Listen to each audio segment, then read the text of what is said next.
Good morning, traders. Welcome to Wednesday of this beautiful week. Make sure to swing over to ssftg.com/brief to grab your morning brief levels. Before we jump on in, we always need to make sure that we know what's going on and when, so we can take a look at the news calendar. And today, it's finally Wednesday. We finally have the big news day.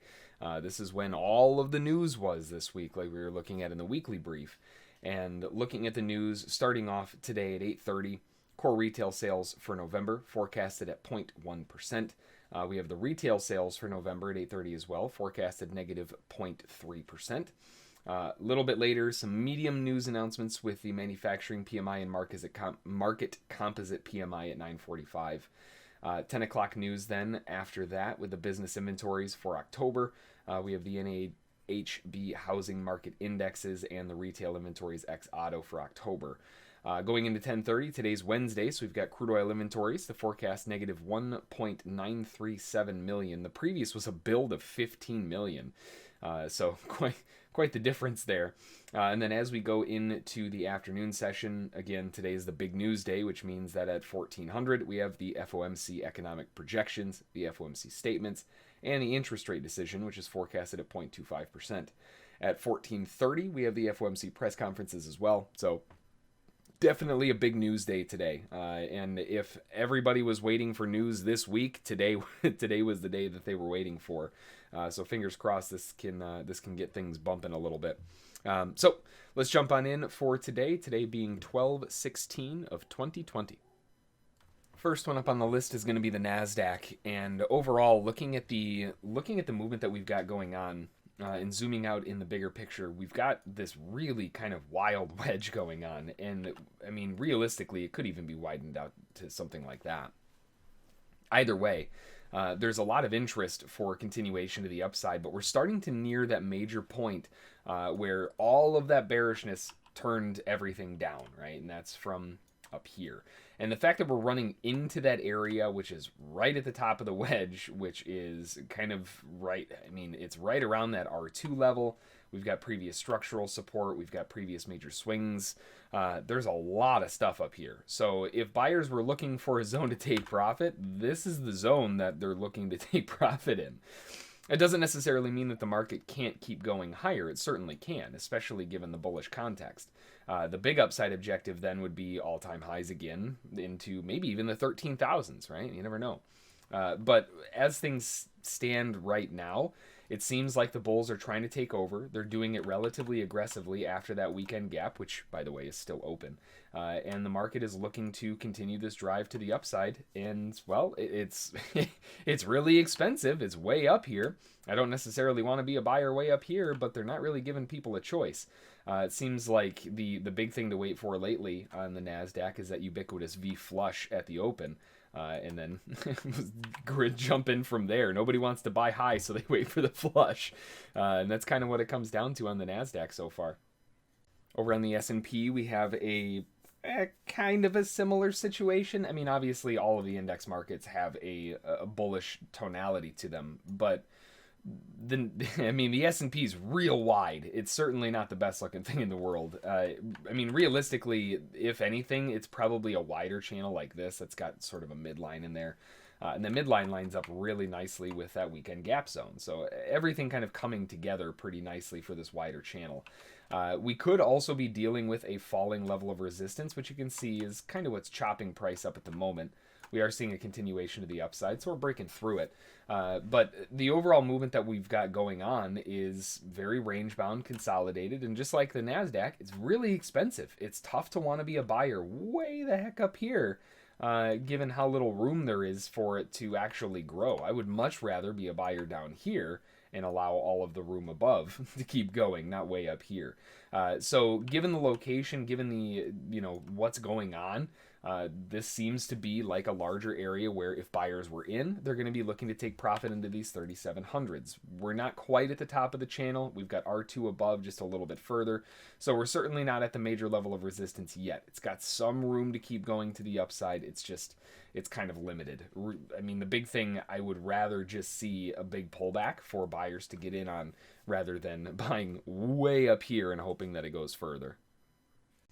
Over on gold, and we can see yet again another market that's showing some really good continuation, and yet another market that looks like we've got a bit of a midline. Everything seems to be kind of commonplace across the board this last little bit of December here. The big thing for gold was what a wild move. We had this initial left shoulder, or at least what looked to be a left shoulder, and then kind of the wonky flat-topped head, and then the right shoulder, which went on a little bit longer than expected, and they just couldn't get the breakdown.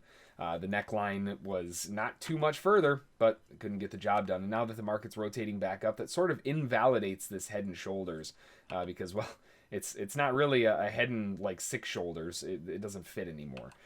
So what I'm looking for now that we've kind of broken away from that structure is to see, do they want to keep this continuation to the upside from the big picture? We have this huge overall channel movement going on, potentially to the upside after that really weird top. And this is going to be the zone where, again, if buyers want to try to hold it, we've got that larger midline, everything's lining up. And in the shorter term, we have a multi-tiered channel with a midline too. We're getting close to the middle. So as far as location, this isn't the spot, right? We're coming into a major profit-taking area. Gold has broken above some resistance, so that's good. It's got a little bit of room to potentially go up towards like the 1870s, but I mean, realistically, this is another market that's really far up, and it's just begging for a pullback. It's just too expensive up here. And out of all of them, gold barely has any room. It's already up at the channel highs. At least the other markets had some room to go. Then over on crude oil, we've got price still hovering in the 47s. It didn't really do much. Yesterday had a nice rally to the upside for the majority of the morning session. And then going into today, I think it went like maybe 1 or 2 ticks higher. It's just not going anywhere. Very range bound. And, again, this is another one of those moves where we've got all of the trapping, everything happening on the lows, which is suggesting that the market is going to want to rally higher. We've got that first leg up, the second leg up, looking for the third. We haven't had the third yet. So this breakout move and a continuation rally to the upside, knowing where we are location-wise, that $50 mark is starting to look pretty juicy. I know it's still, like $2 away, but it's getting close, and with crude oil's average deviation move being about 60 cents lately, it might take a few days to get there, but we might see 50 before going into next week's holiday seasons. So it could be kind of interesting here on crude oil. We have inventories today, so all bets are off when it comes to inventories. That thing can go nuts.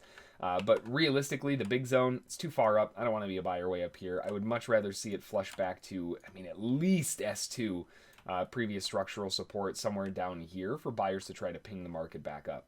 Where it is now, it's just at the top. There's no room for it to keep going.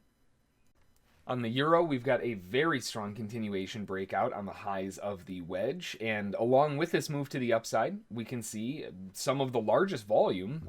Let's zoom out. Some of the largest volume that's plotted for a while. The last time they plotted more volume on that was November 30 on the flush. So this move down got absorbed into back on November 30, and every single time it pressed into the highs, we saw volume creeping up, a little bit less volume creeping up, a little bit less volume creeping up, and then all of a sudden more, and then a little bit less, and a little bit less, and then more, and then a little bit less. It seems to kind of hit that big day, and then it sort of, kind of fades off. I would expect to see the same thing here. When we're looking at those big volume pumps, typically the next day after those volume pumps, if they don't put in any large amounts of volume, then they tend to go sideways. But if they start showing some large amounts of volume at around the 10:30, 11 o'clock mark, it seems like most of those days tend to be reversals. So seeing this big bump of volume here, it's still relatively early. It's only 4 in the morning. But if we can get a little bit of sideways action or a little bit more of a pulse of volume in the 10:30, 11 o'clock range, wherever the market is at that time, it could be looking for potential reversal off of it. Where it stands right now, we're above R3, we're above the wedge top. It's a breakout on the highs. It's way up here, right? This thing is in the stratosphere. So as far as the pullbacks or buyers are concerned, I don't think any buyers are going to be interested at all until it starts dipping back into the wedge, back towards that 1.22 area, maybe even back down towards the lows. Being a breakout pullback buyer makes sense in a strong trend, but this really isn't a strong trend. It's mostly sideways. or at least so far. It hasn't kicked off in a strong trend yet. So this might be the start of a big breakout move to the upside, but in the same breath, this might also be a massive failure before a nice pullback for buyers to get in at a much better price. And then finally, we've got Bitcoin, which is just hanging out. It seems like it gets these big moves, these big herky-jerk moves at around, typically in the overnight session, of course. But this last one, yesterday, happened at around midnight. Big flush to the downside off of the highs of around almost 9,600, flushed all the way back down to 19,000 before going sideways and trying to creep back up again. It seems like we're creating a huge amount of accumulation here ahead of these all-time highs. And with these higher lows progressively going and with higher highs progressively going, we're finally starting to see a little bit of sideways, right? We're getting a bit of consolidation here.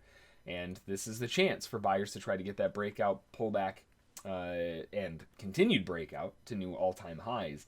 And then from there, then we start breaking above 20,000. It's all fresh ground. So who knows how far it wants to go from there. But, the big thing, we've got this really, really nice drive to the upside. It is sorely missing a pullback of substance. We haven't even really broken a major swing yet. So don't get me wrong, I would love to see a quick little flush back down to the 18,000s. I'm just not so sure we're going to get that yet before a break of the highs. We already kind of had that liquidation flush, the accumulation flush. There was a massive amount of buyers on the lows. So as far as accumulation goes, I don't think many buyers are going to be stepping in up here. They're already long, and they're just kind of waiting. So it's either pull back and reload more, or just wait to see if they want to break the highs. If we start breaking the highs, then the squeeze happens, right? We're back to all-time highs. We've had earlier traders who were stuck several years ago who have been given a chance to get out of break even. Now it's time for Bitcoin to shine if it wants to break those all-time highs and keep that rally really screaming. Alrighty, well, that's going to do it for today. Like we always say, stay safe out there, keep those stops in play, and let the winners run. I hope you had a fantastic day of trading today, and we will see you all tomorrow. Thanks.